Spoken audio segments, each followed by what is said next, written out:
Now I'm going to fire 2 shots. So I have my fence, draw, grasp, sight, and I'm grasping the gun as hard as I can, front sight up to my eye, touch, and okay. So watch the gun. I'm going to touch, and watch how little it moves. Touch and very little motion on the gun. Finger off the trigger, back to the midline, and slowly go back to the holster. Good. Go ahead and draw the gun. Left hand on your belly. Good. Rotate your hand around. Good. Good firing grasp on the gun. Very nice. Nice solid grasp. Okay, sight. Good. And you got that front sight covering that target? Mm-hmm. Grasp, yeah. Grasping hard. Good. Sight and good. Look at that front sight. And very good. And down to the ready. That's perfect. Make sure you're breathing, okay? Okay. Okay? We're going to do it again. This time, I'm going to put your finger on the trigger. I want a solid grasp. A loose finger, though. I'm going to press the trigger, okay? Okay, grasp, sight.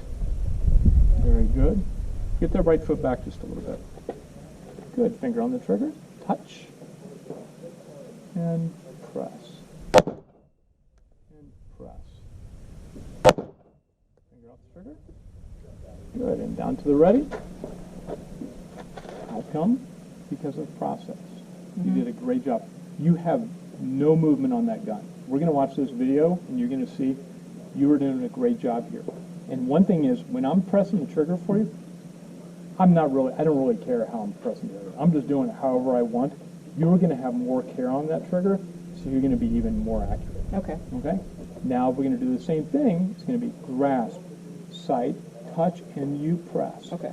Find that front sight again, and as soon as you do, press again. Okay? Okay. On you. Good.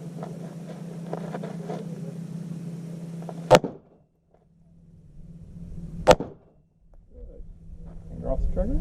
Very good. Into the holster.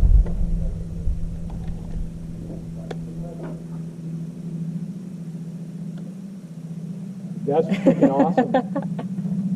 See what you did? Okay, but now we can look at outcome. Okay. The outcome was excellent. And the reason for that, you have a good stance. Lean forward, get your CG forward just a little bit. One thing that I see particularly new shooters do is they want to create as much space between the gun and their head. So what they do is they lean back. Now I want you to watch, this is the gun. I want you to notice the distance. Did the distance change? No. Okay. But what it did was it put us into a disadvantaged position mechanically, right? So now we have this lever, which is over that tipping point, which creates more felt recoil. If I'm too far forward, then I'm going to lean into that impulse. And that's the thing is, you're doing a good job of not countering the impulse with a like impulse, and that's what creates problems down the road. Mm-hmm. So why does that happen? We have emotion. And like when we first started, when I put a pressure against you, you try to meet that pressure. Mm-hmm. So our body, just the way our body works is we are hardwired to, upon a stimulus, upon an impulse against us, to provide a counter pressure, counter force, counter impulse.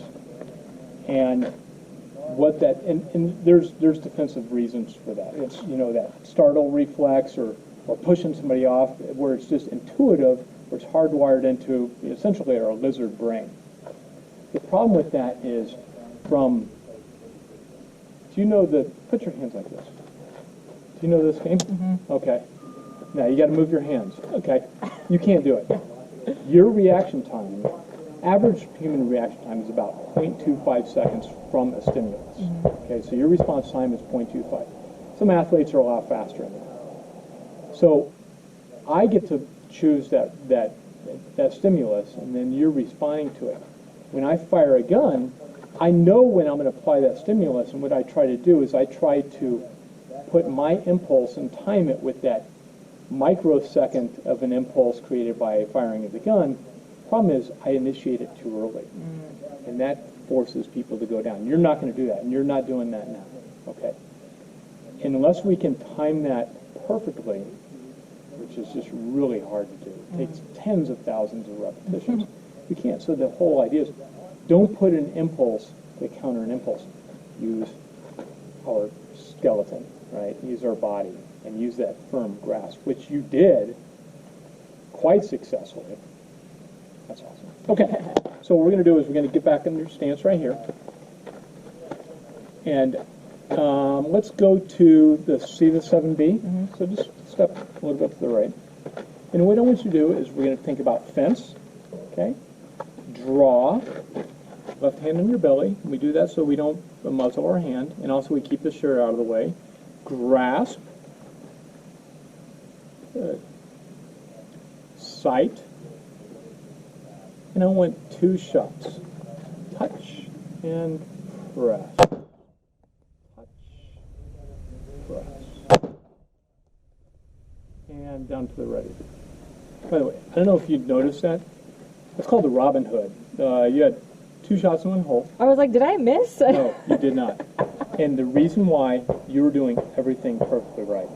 I want you to continue what you're doing, okay? You're going to come back up. So it's going to be grasp, sight, touch, press, 2 shots, just like you did before. Go. On you.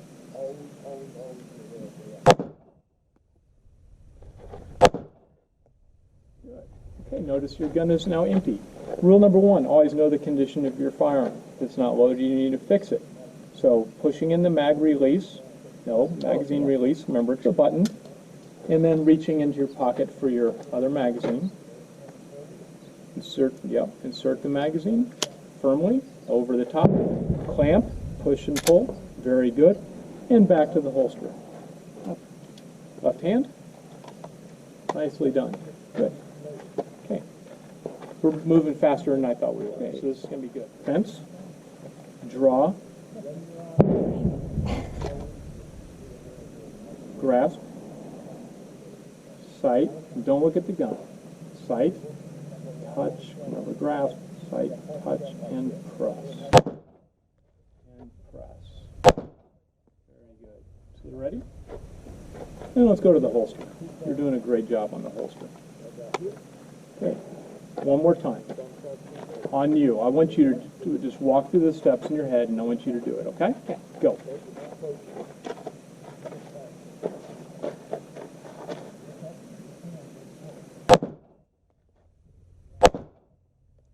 Good. And back to the holster.